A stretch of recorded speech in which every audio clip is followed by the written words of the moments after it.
Last summer, millions around the world donned pink as the Barbie film dominated the box office. Well, now, as many parents worry about their children's access to social media, could a new Barbie flip phone be the answer? You can make calls and go online, but there's no access to social media or apps. Zoe Kleiman has that story.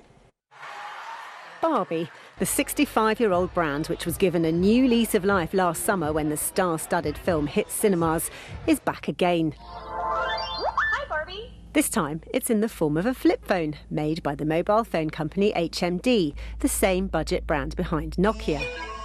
It's a feature phone, also known as a dumb phone, meaning there's no access to social media and it can only perform basic functions like texting and calling. As concern about the impact of social media on young people grows, so are the sales of these devices. Industry analysis predicts around 400,000 feature phones will be sold in the UK this year.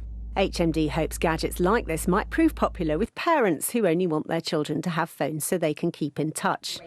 I asked the firm whether the phone will live up to expectations among young people who are more likely to be used to smartphones. This phone comes without social media. And because we've seen this surge in actually young people wanting to have a digital detox, no, this is actually delivering on what they're demanding right now. The Barbie phone can send and receive texts, but it doesn't recognise a form of messaging that many smartphones use by default these days. That could be a problem if you're a parent trying to contact your child quickly.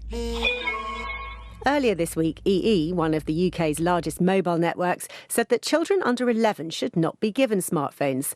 But some industry experts question the longer-term appeal of handsets like the Barbie phone.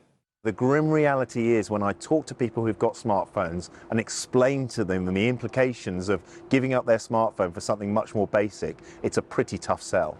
Yeah, I already have TikTok. We decided to put the phone to the test with its key target audience.